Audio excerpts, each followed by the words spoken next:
Okay,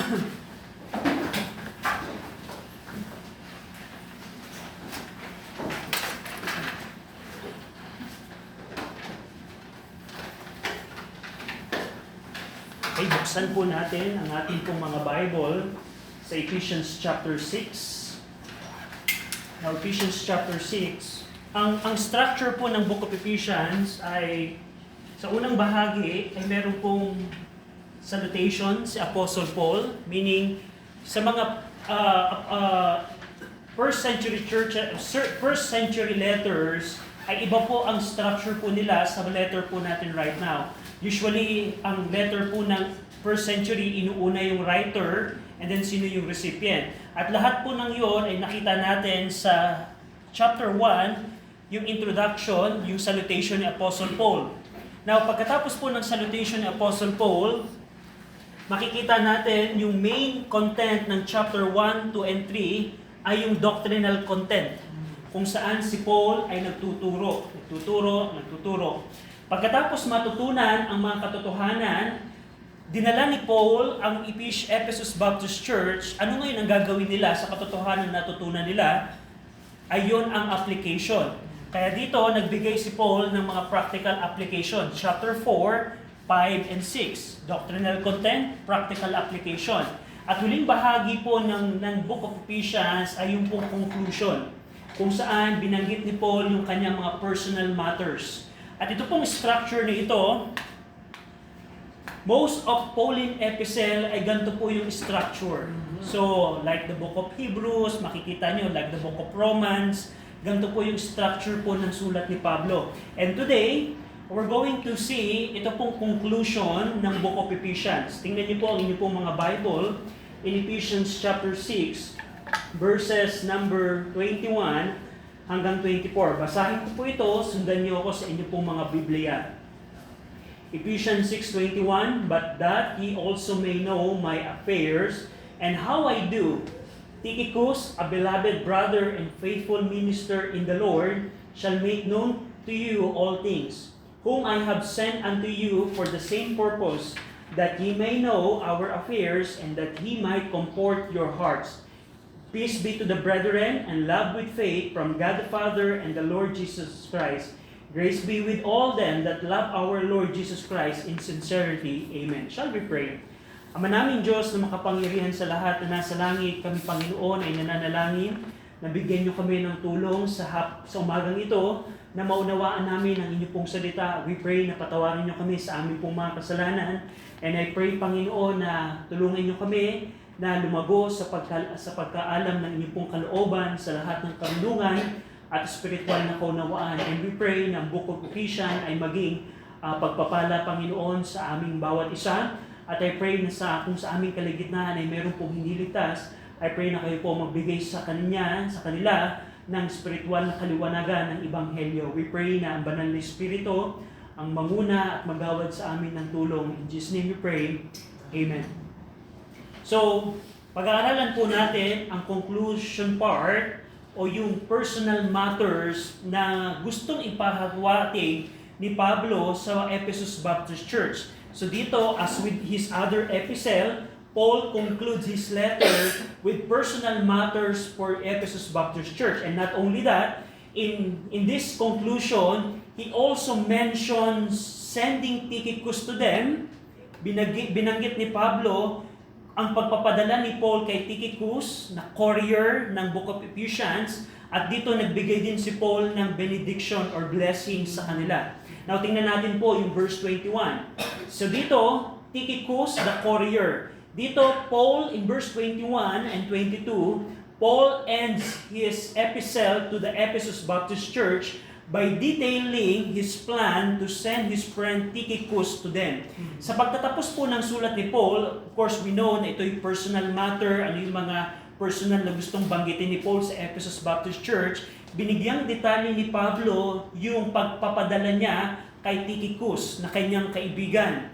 And presumably by this point ng Ephesians chapter 6, Paul already completed the epistle of Colossians and Laodicea, the epistle to Laodicean Baptist Church, and the book of Philemon or the epistle of Philemon. Tandaan po natin, ito pong book of Ephesians was written when Paul was in his imprisonment in Acts 28, nung siya'y nakakulong po doon. At bahagi po ng prison epistle po ni Pablo, Colossians, Philemon, and Philippians and Ephesians, ayun po ang mga prison epistle po dito. But presumably, pwede nating sabihin na yung time na sinulat ni Paul yung Ephesians, tapos niya na pong gawin ang Book of Colossians. Tapos niya din gawin yung epistle niya to Laodicean Baptist Church. May sulat si Paul sa Laodicean Baptist Church, pero God chose na hindi ito ma-inspire. So it's not included in the canon of the scripture. Pero we know na may sulat po si Pablo, and meron din pong sulat si Paul to Philemon. At yung huling sulat niya ay yung Book of Ephesians. So presumably, lahat po ng ito ay si Tychicus ang nagdala. Dahil tingnan niyo po ang in Acts 20. Sino ba tong Tychicus na ito? In Acts 20, verse 4, in Acts 20, verse 4, and there accompanied him into Asia, Sopater of Berea, and of Thessalonian, Aristarchus, and Secundus, and Gaius of Derbe, and Timotheus, and of Asia, Tychicus, and Trophimus. So, ang context po nito, nung pabalik na po si Paul sa Jerusalem, at dala niya yung collection ng offering ng mga churches sa mga na-persecute na church members sa Jerusalem, nagbigay po ng mga representative yung mga churches. Parang patunay na, hindi si Pablo, hindi niya binulsa yung perang pinadala ng mga churches. Kaya may mga representative po yung mga churches upang sila po yung maging saksi na inabot ni Pablo yung offering ng mga churches sa Jerusalem Baptist Church dahil may kailangan sila. And one of them is Tychicus. At mapapansin natin, si Tychicus ay from Asia or Asia Minor. Kung nasaan na doon po yung Ephesus rather. And nung nakakulong na po si Pablo, we can say na Tychicus accompanied Paul to Rome.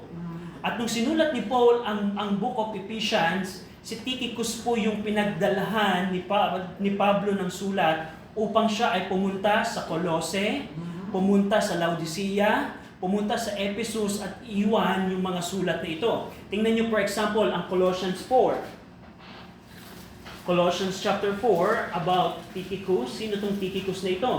In Colossians 4, 7 to 9, Colossians chapter 4, verse 7, all my state, sabi ni Paul sa Colossae Baptist Church, all my state shall Tychicus declare unto you, he who is a beloved brother and a faithful minister and fellow servants in the Lord, whom I have sent unto you for the same purpose, that ye may know your state and comfort your heart. With Onesimus, siya po yung runaway servant ni Philemon, a faithful and beloved brother who is one of you, they shall make known unto you all things which are done here. And go over in Colossians 4:16. Colossians 4:16. And when this epistle is read among you, cause that it be read also in the church of Laodicean, and that ye likewise read the epistle from Laodicea. So we have an epistle for Laodicean, pero God chose not to inspire that, and that's why it's not included in the canon.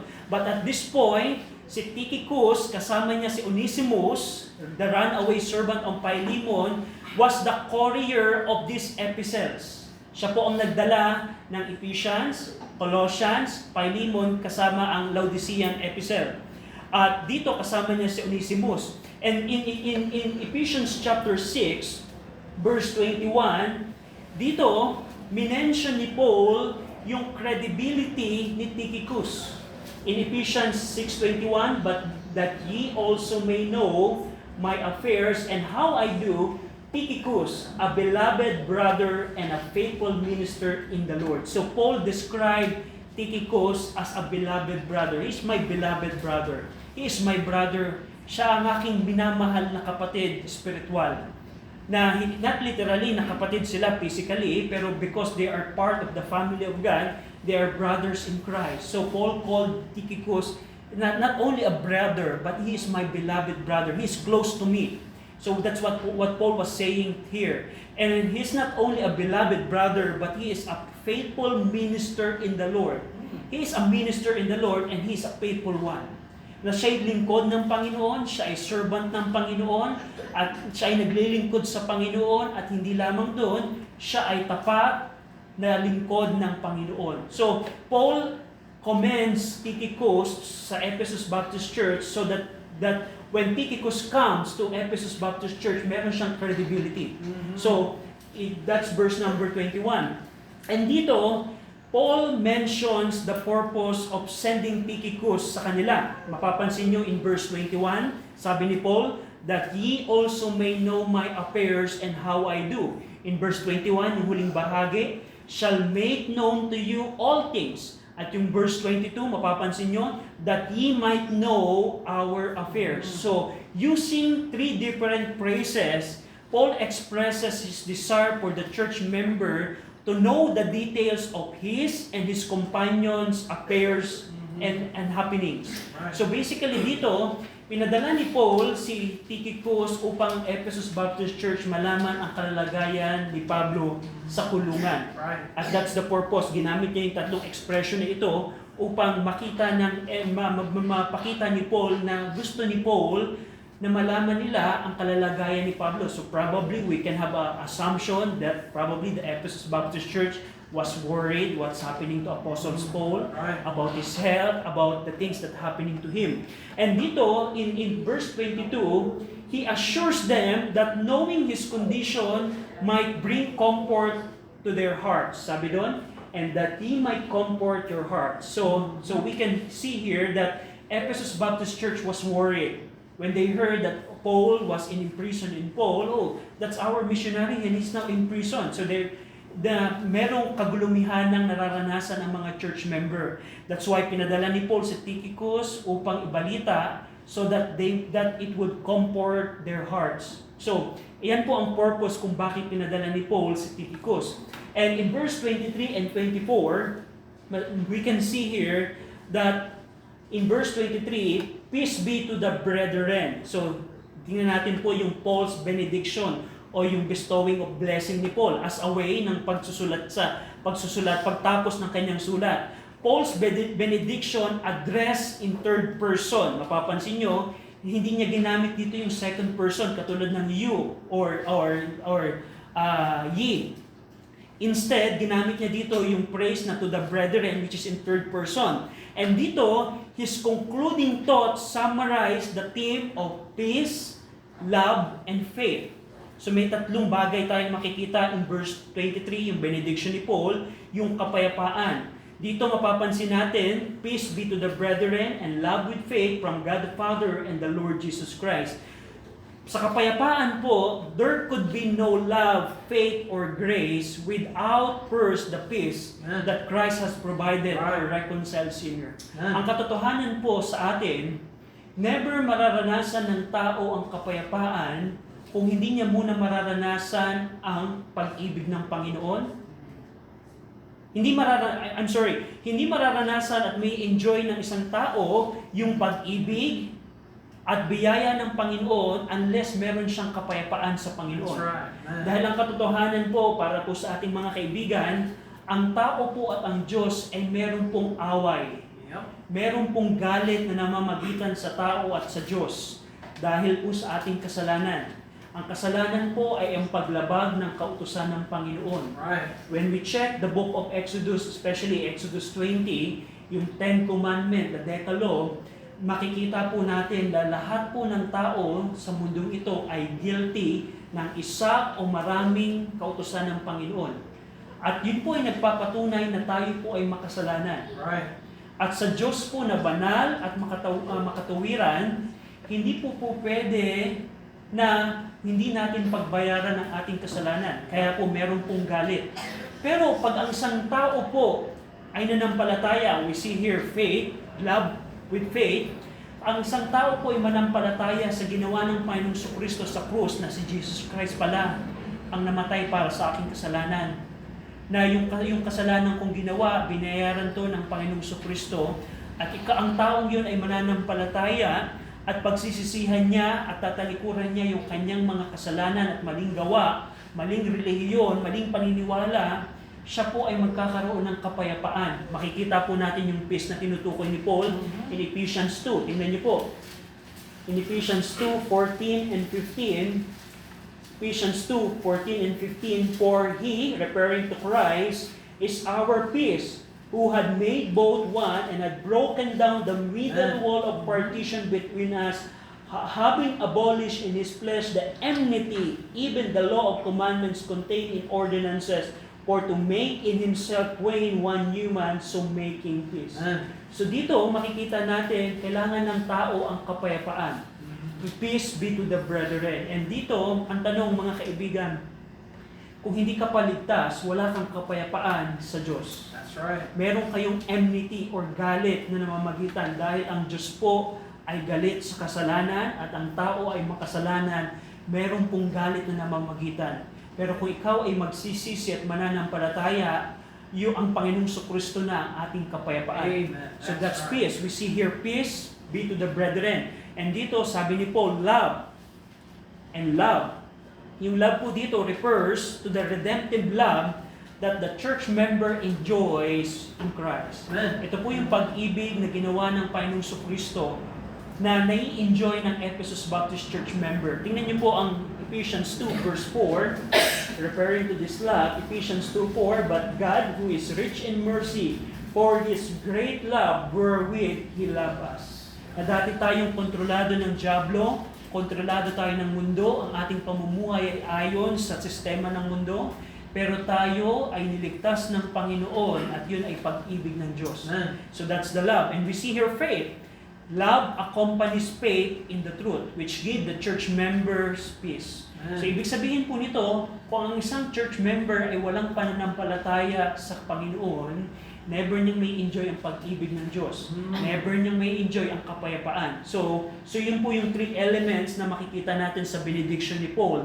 And he mentions that these blessings are from God the Father and the Lord Jesus Christ. Ang source po ng faith, peace, and love, or faith and love, peace and love ay ang Diyos Ama at ang ating Panginoong Kristo. Alam natin po that God the Father had sent the Son to be the Savior of the world. 1 John 1:14. And the Lord Jesus Christ made a sacrificial offering to redeem the sinners. 1 Peter chapter 1, 18-19. And sa pamamagitan ng atoning sacrifice of the Lord Jesus Christ, church members can now enjoy peace, love, through faith.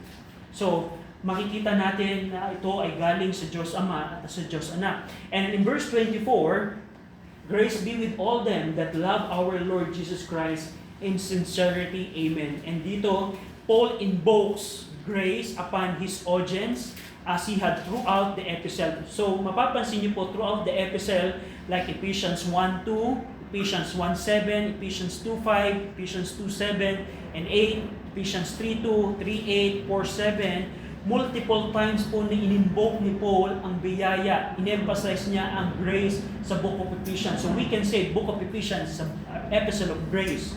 And dito, Paul, sa kanyang benediction, Paul invokes grace. Ano ba yung grace? Grace is God's unmerited favor or undeserved favor extended to those who receive it.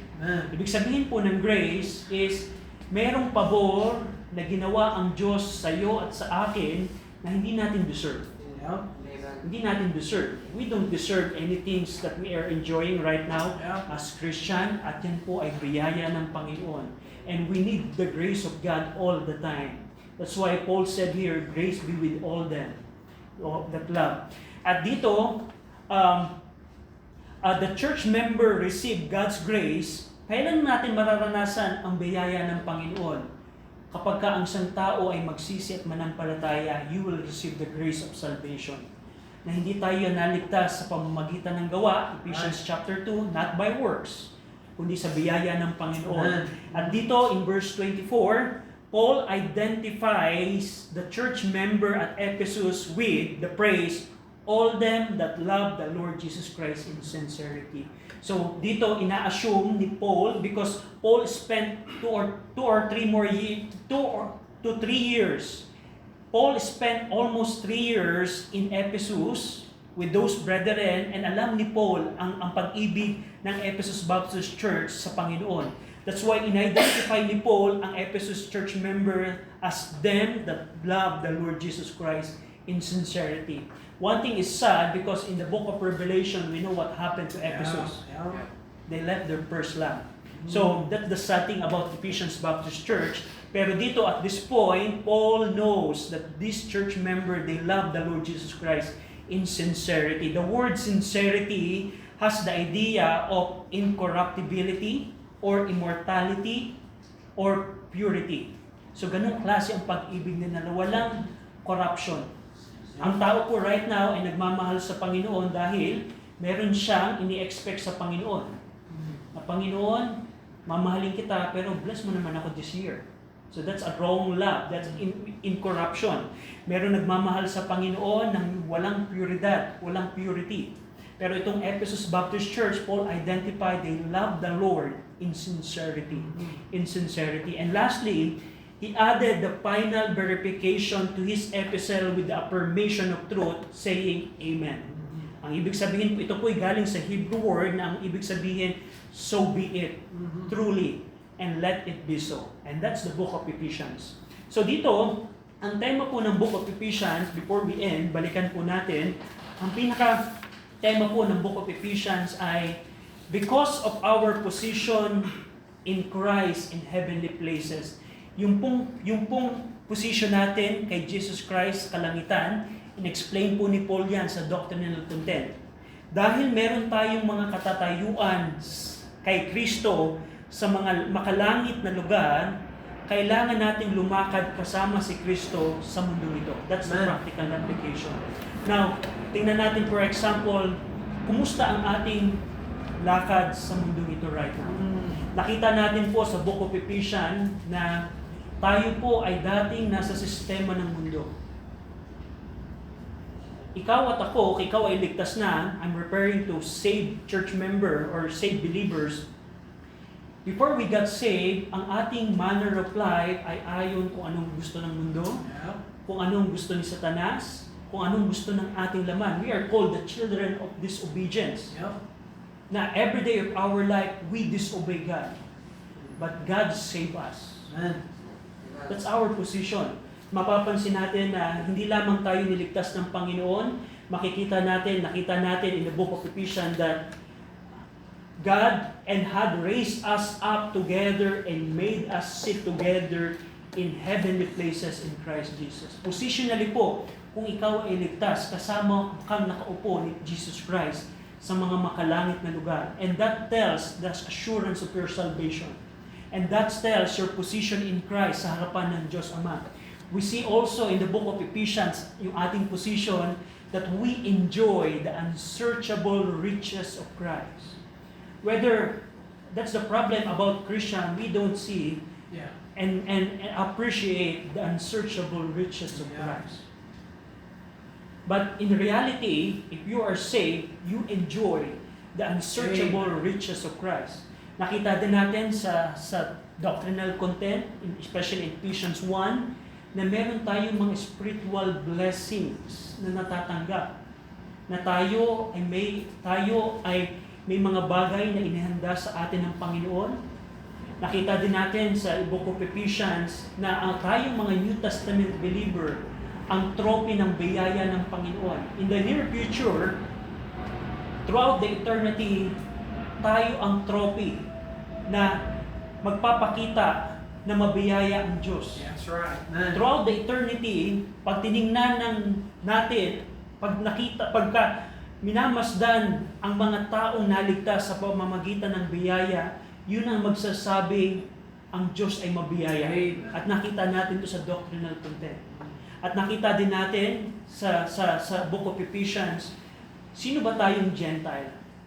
We are called dogs. Para tayong mga aso. At alam natin, ang piniling bansa o tao ng Panginoon ay mga Hudyo. Pero nakita natin sa book of Ephesians, because of Christ, we both have access by one Spirit unto the Father. That's our position. Na hindi na dati, We are just a gentle dog. But right now, because of Jesus Christ, because of our position in Christ, we now have access. And those are just few things about our position in Christ in heavenly places. Now, ang tanong, how is your walk in this earth? Knowing that you have a position in Christ. Ang tanong, challenge ni Paul, kumusta ang lakad mo sa loob ng simbahan? Ikaw ba ay nagpo-promote ng unity in the church? Or you're the one that caused division in the church?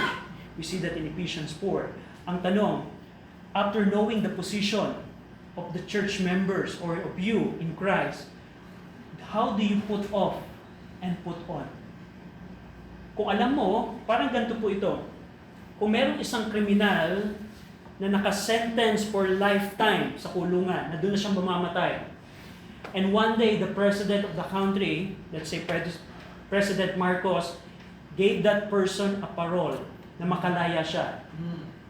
Hindi lang makalaya, but the president gave that person a position in Malacanang, probably presidential secretary.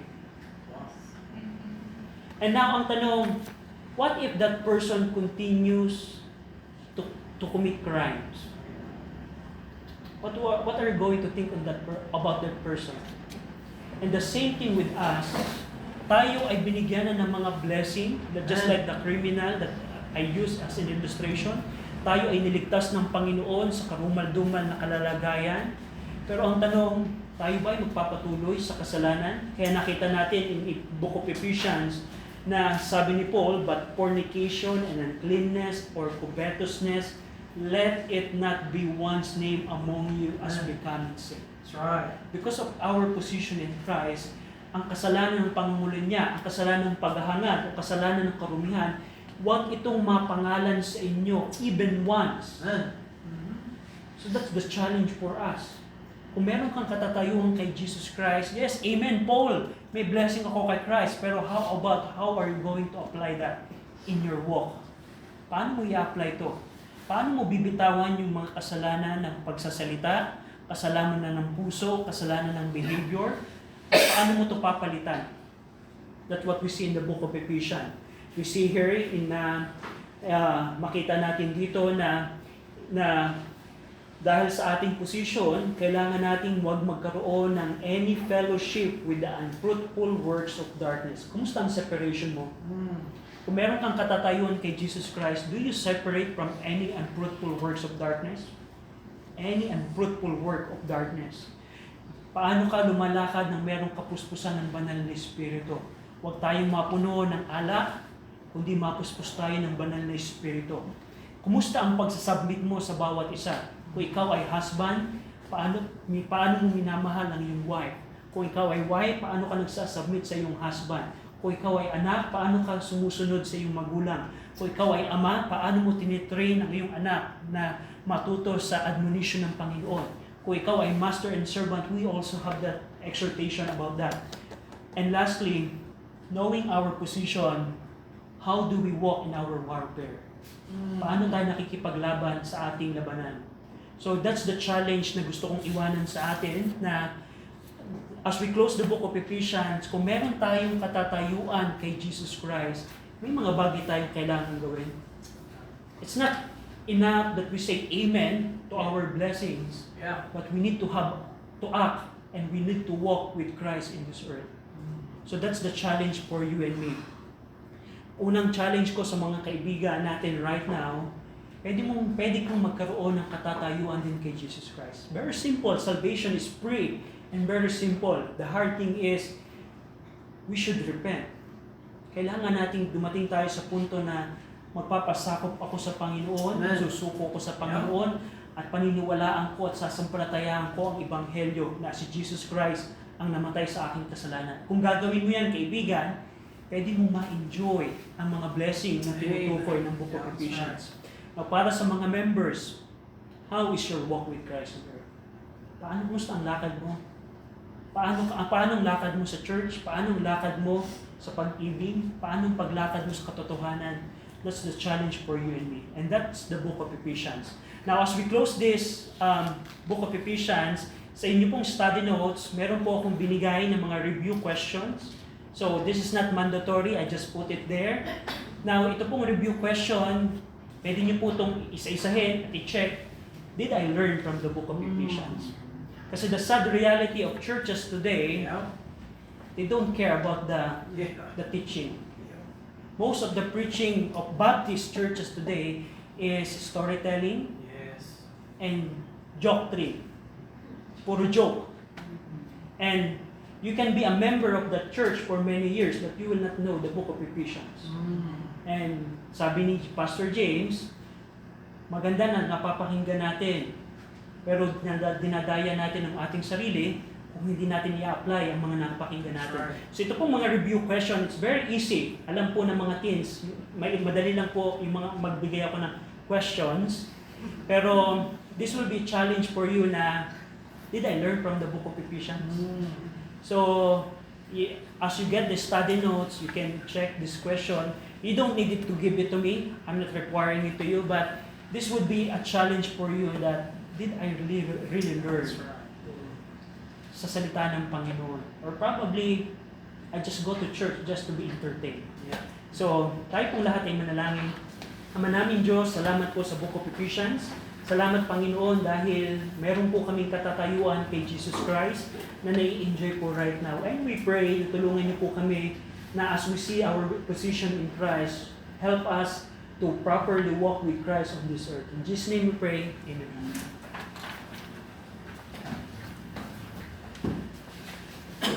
Iyan po natin ang ating ulo, pikit natin ang ating mga mata at this moment. I just want